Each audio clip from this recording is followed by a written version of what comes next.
नमस्कार, स्वागत है आप सभी का हमारे YouTube चैनल फटाफट करंट अफेयर्स जीके पे।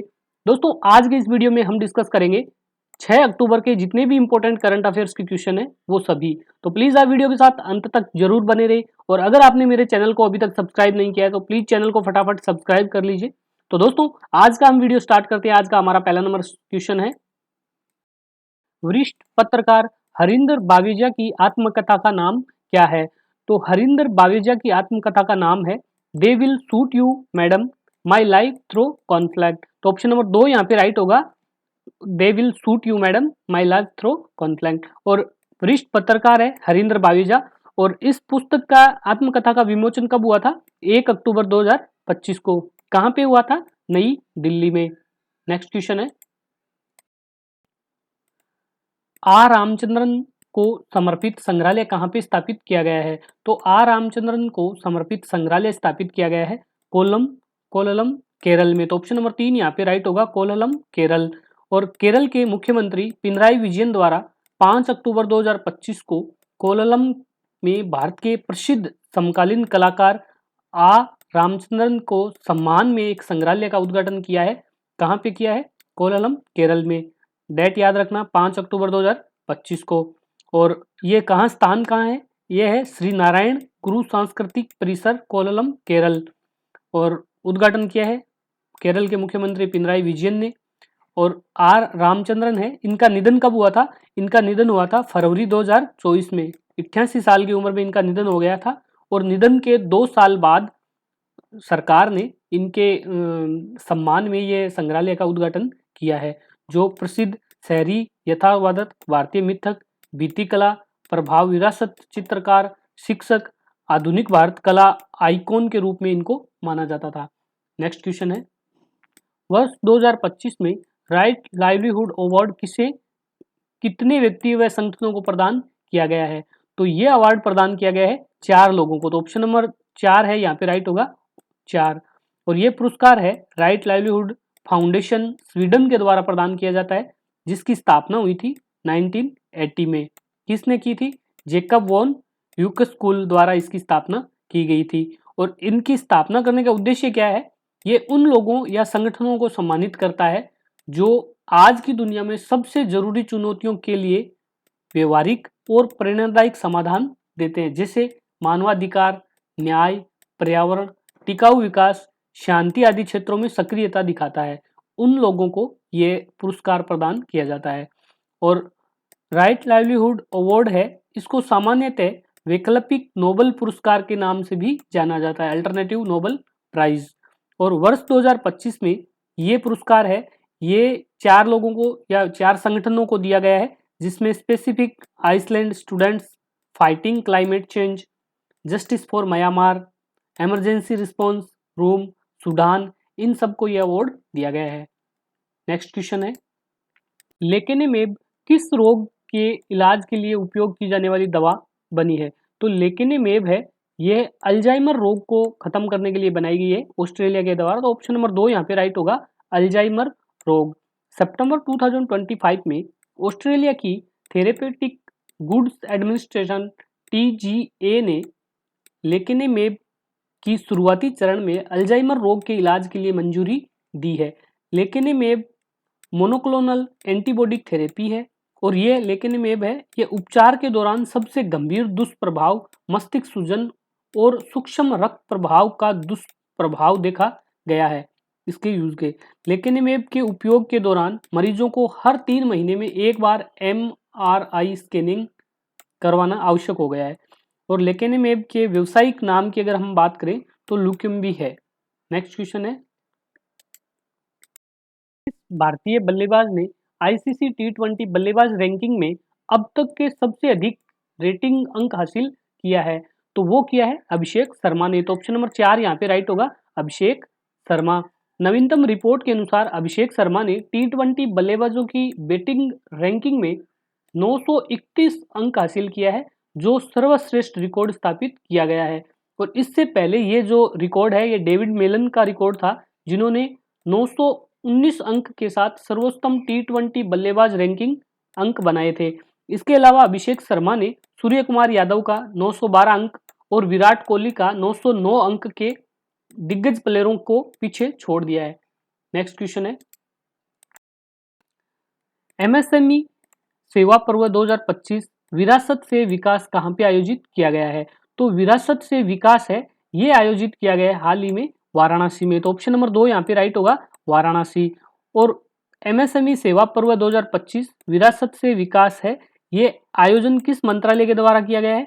तो वो किया गया है सूक्ष्म लघु और मध्यम उद्यम मंत्रालय के द्वारा। और इस बार इसकी थीम थी विरासत से विकास, जो काफी इंपॉर्टेंट है, आप इसको याद रखिए। स्थान की अगर हम बात करें तो ये Rudraksh international cooperation and convention centre Varanasi Uttar Pradesh में इसका आयोजन किया गया था। तिथि रही थी 28 से 30 सितंबर 2025 को। और इस सेवा पर्व को स्टार्ट करने का मुख्य उद्देश्य की अगर हम बात करें तो वो है भारत की सांस्कृतिक विरासत, कारीगरी और उद्यमिता को प्रोत्साहित करना, एमएसएमई के क्षेत्र को सशक्त बनाना और स्वावलंबन को बढ़ावा देना। सेवा है इसकी भावना के साथ समुदाय, संस्था और व्यक्तियों को जोड़ना। और इस एमएसएमई सेवा पर्व है, इसके जो मुख्य अतिथि रहे थे वो रहे थे जितिन राम मांझी, जो हमारे केंद्रीय मंत्री है एमएसएमई मंत्रालय के, जितिन राम मांझी जो इस प्रोग्राम के मुख्य अतिथि रहे थे। विशेष अतिथि की अगर हम बात करें तो वो रही थी सुश्री कंदरलाजे, राज्य मंत्री है एमएसएमई की। ठीक है, यूपी के सीएम है श्री योगी आदित्यनाथ जी, गवर्नर आनंदीबेन पटेल, राजधानी है लखनऊ। नेक्स्ट क्वेश्चन है, हाल ही में ओपन एआई का मूल्यांकन कितना पहुंच गया है? तो ओपन एआई है उसका मूल्यांकन पहुंच गया है 500 अरब डॉलर। तो ऑप्शन नंबर 3 यहाँ पे राइट होगा, 500 अरब डॉलर। चैट जीपीटी निर्माता ओपन एआई ने 500 अरब डॉलर, लगभग 41 लाख करोड़ का रिकॉर्ड मूल्यांकन हासिल किया है, जो इसे दुनिया की सबसे मूल्यवान निजी तकनीकी कंपनियों में से एक बनाता है। नेक्स्ट क्वेश्चन है, हाल ही में 107 वर्ष की आयु में निधन होने वाले पद्म श्री सम्मानित गोपीनाथ स्वाइन किस क्षेत्र से संबंधित थे? तो गोपीनाथ स्वाइन है, ये थे लोक कला के, फोक आर्ट्स और कृष्ण लीला के प्रमुख कलाकार थे। तो ऑप्शन नंबर 2 यहाँ पे राइट होगा, लोक कला। ठीक है, पद्म श्री गोपीनाथ स्वाइन का संक्षिप्त जीवन परिचय अगर हम देखें तो उनका पूरा नाम गोपीनाथ स्वाइन था। जन्म कहाँ हुआ था? 1918 में, लगभग 1918 में गंजाम जिला उड़ीसा में हुआ था। निधन हुआ था 1 अक्टूबर 2025 को, आयु रही है 107 वर्ष। क्षेत्र की अगर बात करें तो लोक कला और कृष्ण लीला में वो निपुण थे, बहुत जाने माने कलाकार थे। और भारत सरकार ने 2022 में उन्हें पद्म श्री पुरस्कार से सम्मानित किया था। और उड़ीसा सरकार ने उन्हें कई बार राज्य स्तरीय लोक कला पुरस्कार भी प्रदान किया है। और गोपीनाथ स्वाइन है, इनको कृष्ण लीला गुरु के नाम से भी जाना जाता है, कृष्ण लीला गुरु की उनको उपाधि मिली हुई थी। नेक्स्ट क्वेश्चन है, हाल ही में वैज्ञानिकों द्वारा शोध पत्रों को सरल बनाने के लिए सरल टूल को लॉन्च किया गया है। तो ये सरल टूल किसके द्वारा लॉन्च किया गया है? तो ये किया गया है अनुसंधान नेशनल रिसर्च फाउंडेशन के द्वारा, ANRF के द्वारा इसको लॉन्च किया गया है। तो ऑप्शन नंबर 3 यहाँ पे राइट होगा, अनुसंधान नेशनल रिसर्च फाउंडेशन। और ये सरल है, इसकी अगर हम फुल फॉर्म की बात करें तो ये है simplified and automated research amplification and learning tool. ठीक है, ये अनुसंधान नेशनल रिसर्च फाउंडेशन के द्वारा इसको लॉन्च किया गया है। ये जो शॉर्ट फॉर्म, जो भी वर्ड की शॉर्ट फॉर्म दिए हुए उनका फुल फॉर्म आप ध्यान में रखिए, क्योंकि वर्ड टू वर्ड कई बार क्वेश्चन आ जाता है कि इस वर्ड का मतलब क्या है, तो आप वो ध्यान में रखिए। अभी बात करते हैं कुछ महत्वपूर्ण जानकारी जो सरल के बारे में दी गई है। तो ये टूल है IIT हैदराबाद की टीम ANRF के द्वारा लॉन्च किया गया है, उसके मार्गदर्शन में विकसित किया गया है। इसका उद्देश्य है जटिल वैज्ञानिक शोध को सरल पत्रों में सरल, संक्षिप्त और अधिक सुलभ रूप से प्रस्तुत करना, जैसे स्लाइड, वीडियो, पोस्टर, पॉडकास्ट आदि रूपों में उनको सरल बनाना इनका मुख्य उद्देश्य है। और अगर भाषा की बात करें तो ये टूल टोटल 11 भारतीय भाषाओं में काम करेगा, जो हमारे वैज्ञानिकों को और अधिक आसान बनाने में मदद करेगा। और अनुसंधान नेशनल रिसर्च फाउंडेशन है ANRF, इसकी स्थापना कब हुई थी? इसकी स्थापना हुई थी 2024 में, द अनुसंधान नेशनल रिसर्च फाउंडेशन एक्ट 2023 के तहत। और इसके जो ANRF है, इसका अध्यक्ष कौन होता है? इसका अध्यक्ष होता है देश का प्रधानमंत्री। ठीक है, और ANRF है, इसके तहत 2023 से 2028 के बीच जो अनुमानित बजट इसको पारित हुआ है वो है 50,000 करोड़। 50,000 करोड़ इसको 2023 से 28 के बीच आवंटित किया गया है।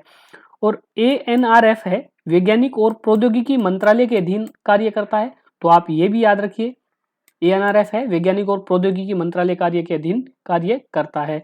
और ANRF की परिकल्पना की अगर हम बात करें तो राष्ट्रीय शिक्षा नीति NEP 2020 के तहत ये कार्य करती है। नेक्स्ट क्वेश्चन है, अभी हम लास्ट वीडियो के जो क्वेश्चन रहे हैं उन सभी का रिवीजन कर लेते हैं फटाफट।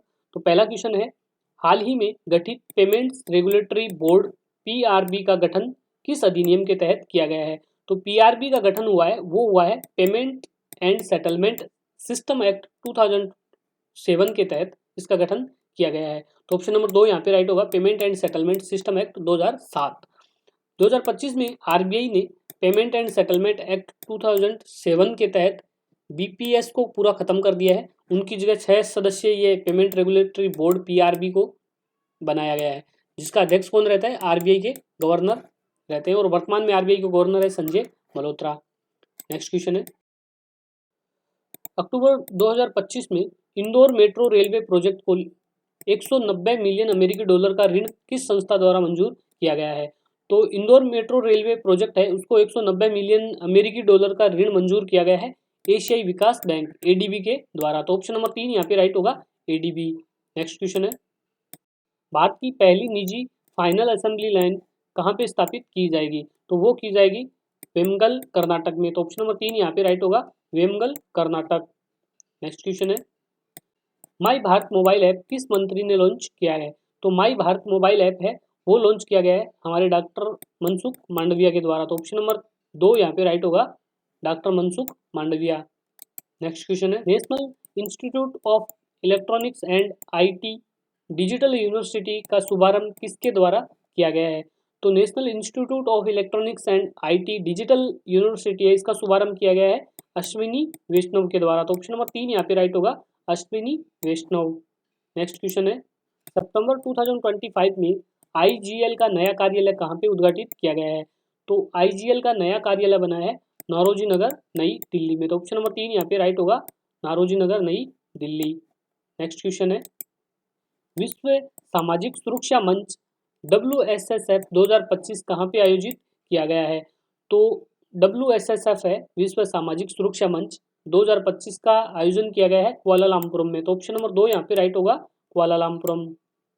नेक्स्ट क्वेश्चन है, 2025 की अरुण इंडिया रिच लिस्ट 2025 में भारत का सबसे अमीर व्यक्ति कौन है? तो इस लिस्ट में भारत के सबसे अमीर व्यक्ति हैं वो है मुकेश अंबानी। तो ऑप्शन नंबर 2 यहाँ पे राइट होगा, मुकेश अंबानी। नेक्स्ट क्वेश्चन है, 2025 के वर्ल्ड वेटलिफ्टिंग चैंपियनशिप कहाँ पे आयोजित की गई है? तो वर्ल्ड वेटलिफ्टिंग चैंपियनशिप है ये आयोजित की गई है फोर्डे नॉर्वे में। तो ऑप्शन नंबर 3 यहाँ पे राइट होगा, फोर्डे नॉर्वे। नेक्स्ट क्वेश्चन है, विश्व पशु दिवस हर साल कब मनाया जाता है? तो हर साल विश्व पशु दिवस है वो मनाया जाता है 4 अक्टूबर को। तो ऑप्शन नंबर 2 यहाँ पे राइट होगा, 4 अक्टूबर। तो दोस्तों आज का वीडियो हमारा यहीं पे समाप्त होता है। आपको वीडियो कैसा लगा प्लीज़ कमेंट बॉक्स में ज़रूर बताएं, और अगर आपने मेरे चैनल को अभी तक सब्सक्राइब नहीं किया है तो प्लीज़ चैनल को भी फटाफट सब्सक्राइब कर लीजिए। धन्यवाद।